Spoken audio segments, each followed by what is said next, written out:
gukora na riu tugitigana na icio tukihiuka nginya kuria kaunti ya Siaya na ni ati muingi wa kaunti ino ya Siaya ni ukirutite maoni mao na ni iguru ria kuhagurwo kana ria bunge ya Seneti gukorwo igiteaniria kuhagurwo kwa munini wa gavana kaunti ino niwe William Oduol kuringana na aikari aya maugite kana ni makiendekithitie riu gavana wa kaunti ino niwe James Orengo ikorwo makiguana na kugia na miario hamwe na munini wake itemini leo ukorwo magitwarithia nambere uthii wa nambere kaunti-ini ino.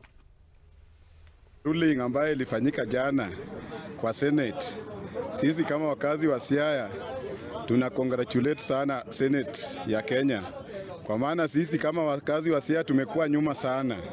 Serikali za county county ya Siaya ilianza kufanya kazi vizuri, na baada ya dakika kidogo deputy governor akaona executive wameanza kuiba pesa ya wananchi, akianza kusema badala ya MCAs kufanya oversight, MCAs wakaenda as far as kuimpeach our deputy governor kwa sababu wamesema ukweli. Support sana kitu ambacho Seneti walifanya jana.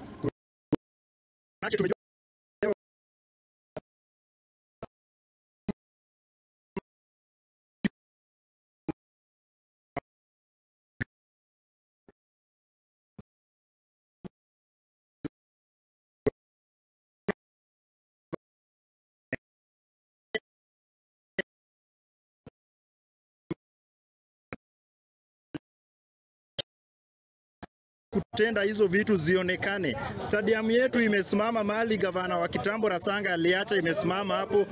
Stage yetu imesimama hapo, hakuna kitu amefanya ili tumeona. Sasa tunamwambia arudi akae chini na deputy wake, wasikilizane ni nini inafaa wafanyie watu wa Siaya, itabaki kama msingi yake. Mimi nashukuru sana na pongezi Senate kwa kitu walifanya. Sisi kama wakaji wa Siaya tunataka maendeleo ifanyike. Hatutaki siasa za ubaguzi. Senate walisema jana Oduol hakupatikana na makosa.